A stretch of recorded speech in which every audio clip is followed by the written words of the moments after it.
पूर्व प्रधानमंत्री अटल बिहारी वाजपेयी आज पंचतत्व में विलीन हो गए। अटल जी का अंतिम संस्कार दिल्ली के राष्ट्रीय स्मृति स्थल में पूरे राजकीय सम्मान के साथ किया गया। अटल जी को तीनों सेनाओं की तरफ से गार्ड ऑफ ऑनर दिया गया। शाम करीब 5 बजे अटल जी की दत्तक पुत्री नमिता भट्टाचार्य ने चिता को मुखाग्नि दी। राष्ट्रपति रामनाथ कोविंद, प्रधानमंत्री नरेंद्र मोदी समेत सरकार के सभी मंत्री और विपक्षी दलों के नेता अटल जी के अंतिम संस्कार में मौजूद थे। भूटान के राजा जिग्मे वांगचुक के अलावा कई पड़ोसी देशों के प्रतिनिधि अटल जी के अंतिम संस्कार में शामिल हुए।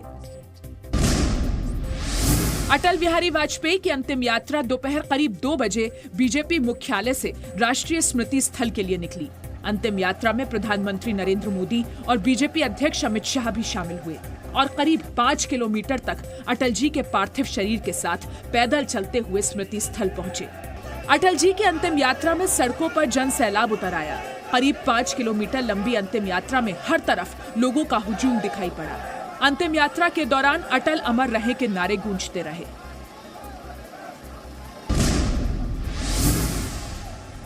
अटल जी की अंतिम यात्रा में पीएम मोदी और बीजेपी अध्यक्ष अमित शाह के अलावा कई नेता शामिल हुए।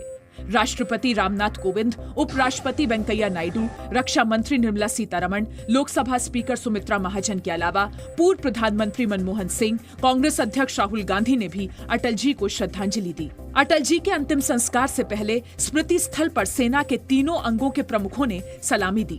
अंतिम संस्कार के वक्त यूपी के मुख्यमंत्री योगी आदित्यनाथ, महाराष्ट्र के सीएम देवेंद्र फडणवीस और एमपी के मुख्यमंत्री शिवराज सिंह चौहान समेत सभी बीजेपी प्रशासित राज्यों के सीएम और नेता शामिल हुए। इनके अलावा विपक्षी दलों के भी कई नेता अटल जी के अंतिम संस्कार में शामिल हुए। अंतिम यात्रा शुरू होने से पहले वाजपेयी जी का पार्थिव शरीर उनके निवास 6A कृष्ण मेनन मार्ग से बीजेपी मुख्यालय ले जाया गया तो उनके अंतिम दर्शन के लिए भारी भीड़ उमड़ पड़ी। लंबी कतारें लगी थी। लोग अटल जी की फोटो लेकर खड़े थे। कई लोग वाजपेयी जी की कविताएं लिखकर लाए थे। कतारों में महिलाएं भी बड़ी तादाद में थी। एक हिलोर सा आया मन में, भाव अतिरेक हो गया और बस ये हुआ कि बस एक बार चल के चरणों का दर्शन कर लें।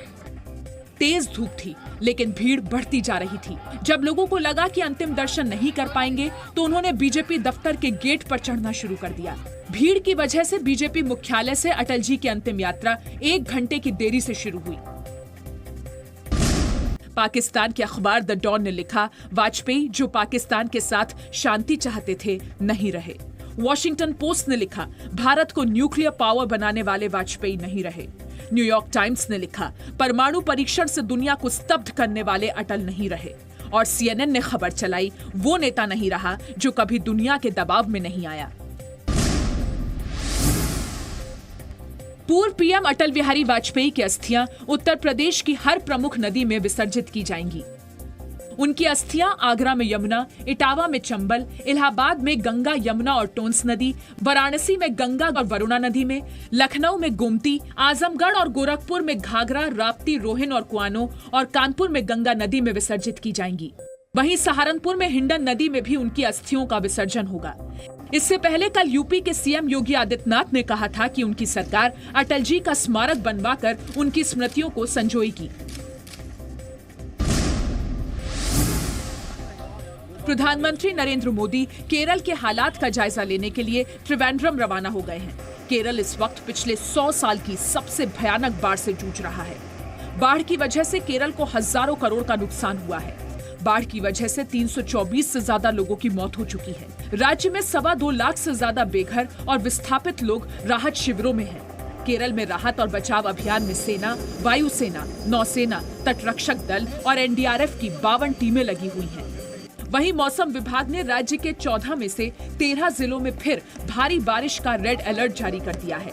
सेंट्रल वाटर कमीशन के सभी 9 फ्लड मॉनिटरिंग स्टेशनों से बाढ़ की स्थिति पर नजर रखी जा रही है। केरल में बाढ़ में फंसे लोगों को बचाने के लिए केंद्र और राज्य सरकार की कई संस्थाएं जी जान से जुटी हुई हैं। इस बीच इंडियन नेवी ने बाढ़ में फंसी एक गर्भवती महिला को सुरक्षित बाहर निकाला, जिसने अस्पताल में बच्चे को जन्म दिया।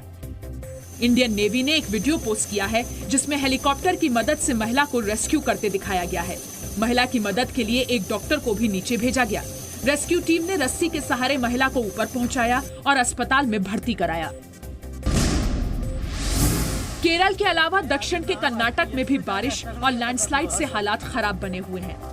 लगातार हो रही बारिश की वजह से परिवहन विभाग ने मंगलौर से बेंगलुरु के लिए बस सेवाओं को रोक दिया है। चामराजनगर और ऊटी में भी बारिश की वजह से जनजीवन पर असर पड़ा है। प्रभावित इलाकों में राहत कार्य के लिए एनडीआरएफ को लगाया गया है। अब तक हजारों लोगों को राहत शिविरों में शिफ्ट किया जा चुका है। मौसम विभाग ने अगले 2 दिनों में और बारिश का अलर्ट जारी किया है। वहीं गुजरात के भी कई जिलों में लगातार हो रही बारिश का असर दिख रहा है। यहाँ के अहमदाबाद और गोधरा में बारिश की वजह से सड़कें डूब गई हैं और कई बस्तियों में पानी भर गया है। बिहार के मुजफ्फरपुर शेल्टर होम केस में सीबीआई ने पूर्व मंत्री मंजू वर्मा और मुख्य आरोपी ब्रिजेश ठाकुर के 16 ठिकानों पर छापेमारी की। इस कार्रवाई में सीबीआई ने मुजफ्फरपुर में 10, पटना में 3 और मोतिहारी, समस्तीपुर और बेगूसराय में 1-1 जगहों पर छापेमारी की। सीबीआई ने आज मंजू वर्मा और उनके पति चंदेश्वर वर्मा से लंबी पूछताछ भी की। मुजफ्फरपुर कांड में मंजू वर्मा के पति का नाम आने के बाद उन्हें मंत्री पद से इस्तीफा देना पड़ा था। शेल्टर होम के मुख्य आरोपी ब्रिजेश ठाकुर और मंजू वर्मा के पति के बीच गहरे संबंधों का खुलासा हुआ था। मुजफ्फरपुर बालिका गृह रेप कांड में अब तक 24 बच्चियों से बलात्कार की पुष्टि के बाद मुख्यमंत्री नीतीश कुमार ने इस मामले की जांच सीबीआई को सौंपी थी।